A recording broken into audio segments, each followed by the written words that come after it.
Hey, welcome back to the Garden Rebel channel. And today we're going to be moving a swarm trap that we caught a pretty good sized swarm in to a 8-frame Langstroth hive and out of the swarm trap. So as you can tell, I'm suited up except for my thumb. I'm fixing to put that in to cover.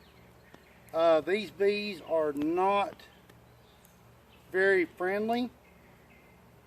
That's not their fault. I haven't messed with them none since I've trapped them out. And these bees are going to be going to a neighbor's yard about 3 miles up the road. So this is a temporary hive stand that we've constructed. And what I'll do is for the next couple weeks, I will actually work with these bees, get them used to being handled, see how their temperament is, and then I may transport them up there.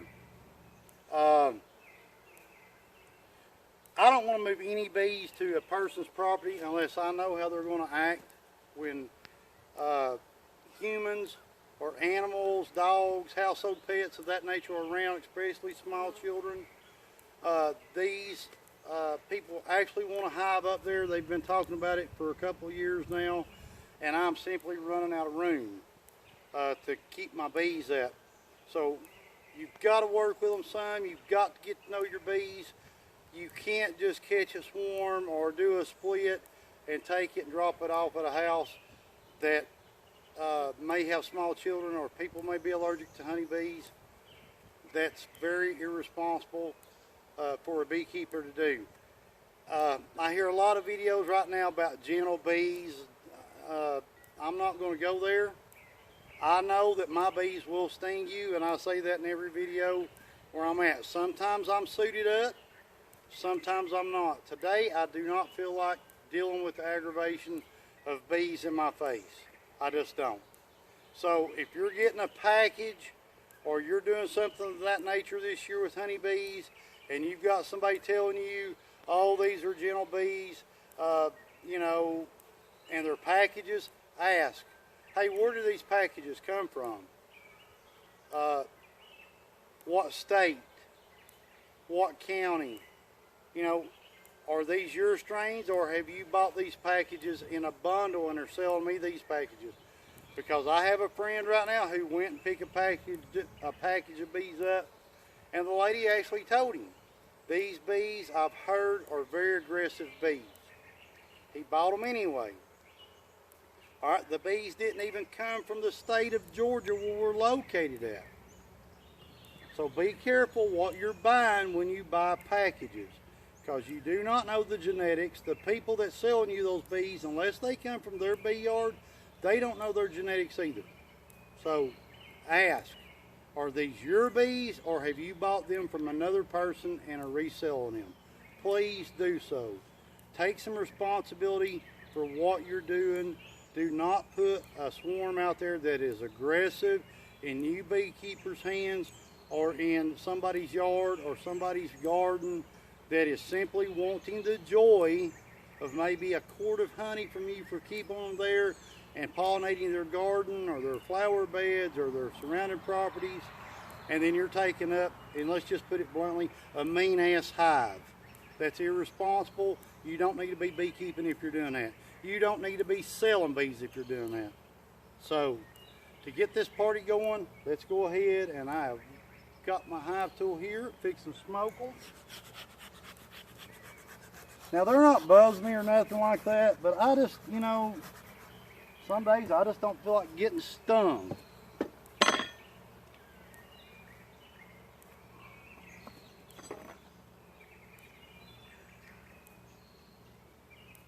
This is the swarm trap that we had set down on the edge of the property earlier this month.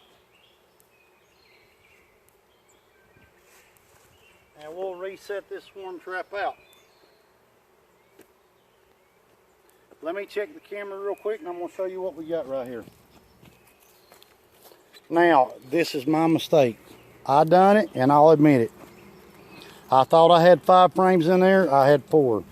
Now look at what the mess I've got. That's irresponsible beekeeping on my part. And I'll take full responsibility for that. Now this nuke right here I could throw an extra frame in there and sell this joker for $150 on the spot. Now that is that's a packed nuke. And what makes it so bad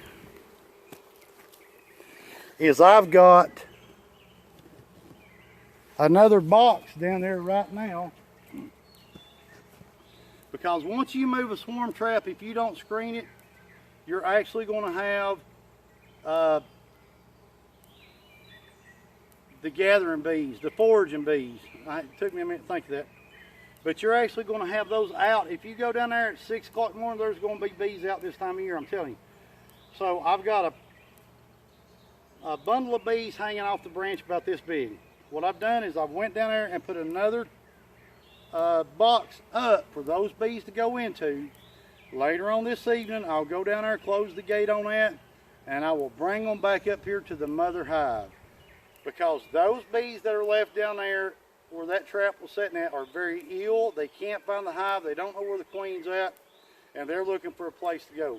So be responsible. Leave something back there for those foraging bees to get back into, and then bring them back to the mother hive. All right, we're going to pop these jewels with some smoke. And I'm sorry if you're just getting waste shots of me doing this. I'm by myself today. Karen's up at the house dealing with some issues in the kitchen. Oh man, it's gonna be a mess. I can't believe I left them down there that long.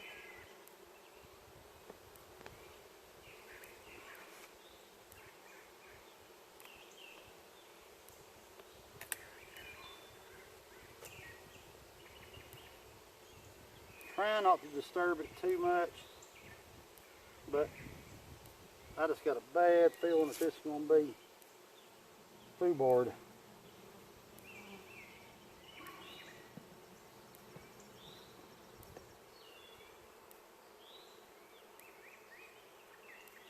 Should have grabbed my frame puller is what I should have done. I didn't think about it. Didn't think about it, and that's my fault. God, that's a heavy frame right there. I'm going to show you why I'm being really careful with it.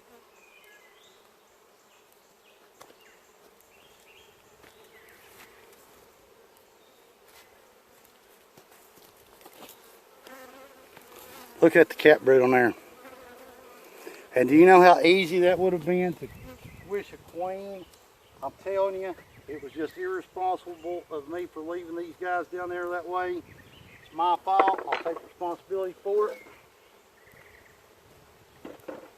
I knew better.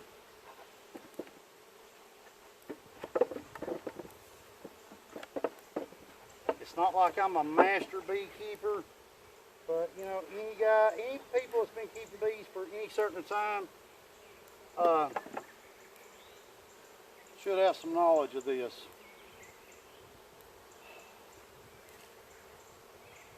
Stick these guys right there in the middle, empty frame on the outside. I'm not going to look for the queen this go around.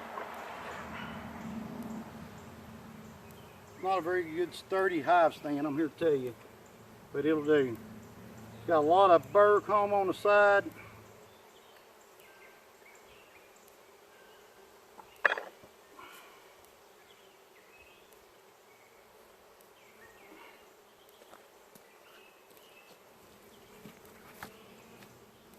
Look at that land pattern.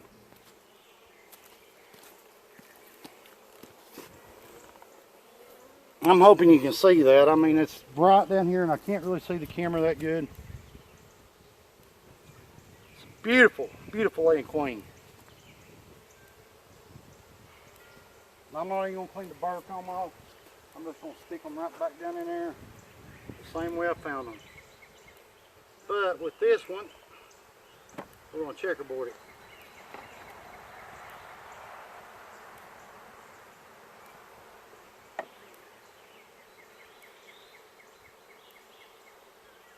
And I only brought 7 frames down here with me. So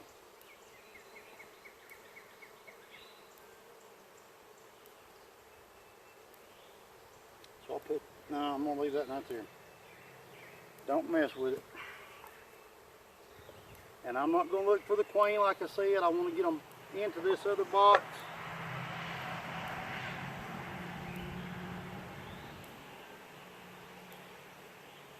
Another full frame of brood. Beautiful laying pattern.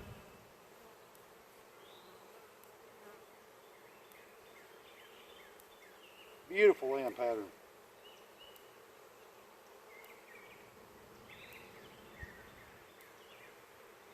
They got some erratic comb building though.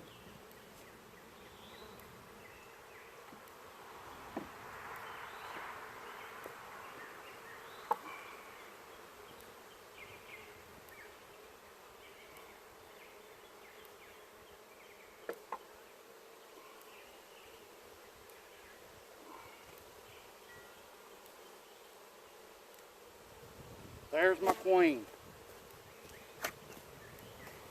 Boy, she is a dandy. You can see her right there. So I know my queen's doing good. She's laying that full. Ease her down in there gently. Try not to roll her.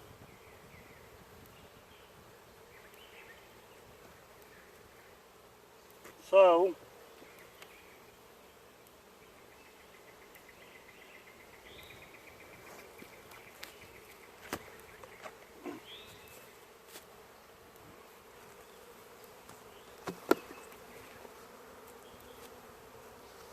lay that right there. This is why I suit up.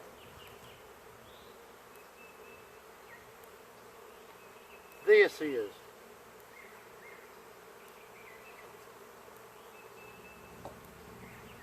There's no sense in subjecting yourself to getting stung to prove a point. If you don't know what the bees are going to do, by all means suit up.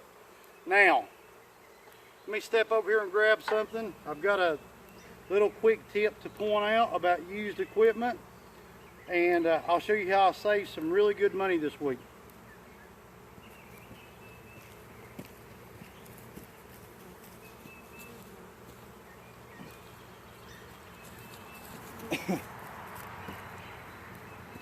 Now, I've got a friend that kept bees for a couple years. And what this is a 10 frame bottom board. Now, what I was planning on doing, you can tell I got a mark drawn right there, was I was actually going to cut these down with a table saw and just move my outside board to the inside and make me an 8 frame bottom board for my 8 frames. I've got 10 and 8 frames, but I'm going back more towards 8 frames just because of the mobility. And in my 10 frame hives, they don't use the outside frames as often as you would think. So, he called me up and he said, I've got about 6 of these bottom boards. Are you needing them? Sure. What would you take for them? $15 for all of them. Hey, you can't beat that. I can't buy the wood for that, okay? I could have built 2 for $15 if I'd bought the wood 8 frame, but these are 10 frames. So, what I've done is I came up with a plan that instead of using them for a 10 frame bottom board,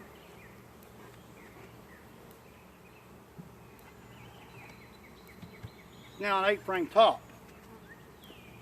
And I've saved myself some money. It's the same thing as a migratory top, but I am going to come in here later on and put some flashing on it.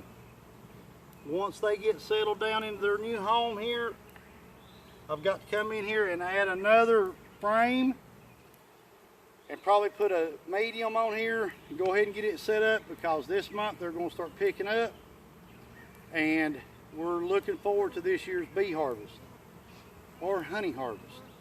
But again, let me just touch into the point and tell you, if you're just starting in beekeeping, please do your research on where you're buying your bees. Ask questions. Now, if you come to me and you say, what kind of bees do you own? I could not tell you to save my life, because all of my bees are caught, swarm traps. everything I've got. I don't know if it's Carnies, Italians, a mixture, Russians, and to me, it makes no difference.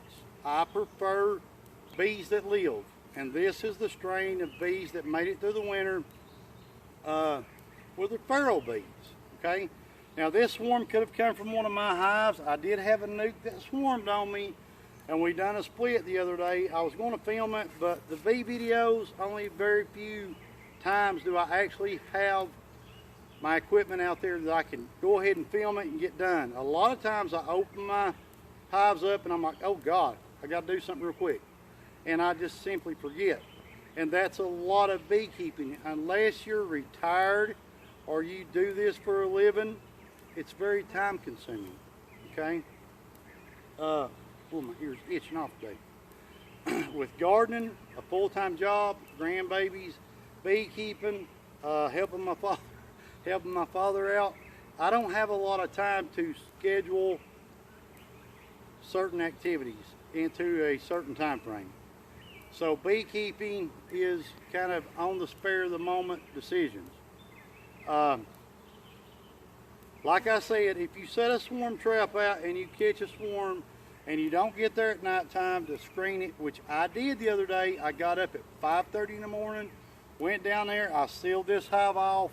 I actually went down there yesterday, got a 5-gallon bucket and popped it again and had a softball size group of bees that were foragers. Now this hive is relatively small right now, so it needed all the foragers it could get. So I brought them back up here and dumped them. Now, when I brought the swarm trap up here, yes, I did put branches and everything in the front, but you still got some foragers that will return to the original spot. And that's fine and dandy if there's nobody around that area. But when there's people around that area, those bees get upset, they get mad, and the best thing to do is go put another box in that same spot, let the foragers get in there, they'll start building some more comb, they'll clean up what frames you got. About 2 days, go down there after dark, close the entrance off, and bring them back up here to the mother hive. And you can do, I usually just dump them on the ground. Once they normally smell the parent hive, they'll go right back in there. Or you could do a combine, a paper combine, paper towel combine, newspaper, whatever you feel like you need to do. But anyhow, I've got to get these jokers cleaned up, these boxes, before I set off robin frenzy. And that's today's video, just quick tips on beekeeping. I'm no expert. Like I said, this is just the way I do it. I look at things in a common sense manner, and sometimes common sense may be wrong, or it may be different from what you're doing. And if it's different from what you're doing, that doesn't mean you're doing it wrong, and it doesn't mean I'm doing it right, okay? So we are good to go on this hive, so I'll get in here a couple more times before I transport it to somebody else's house, just out of courtesy, okay? Hey, look, I hope you liked the video. If you haven't subscribed, please do so. Leave us a comment, hit like, share it. Doesn't matter, use it for whatever you want to use it for, as long as you know it's used for what it's meant to be. I don't have a problem with that at all. I'm Todd, the Gardener Rebel, and I hope to see you back real soon in the garden spot, because more videos are coming up, and we're fixing to get planting some pumpkins and some gourds. So until next time, I'll catch you out at the garden spot. See you later.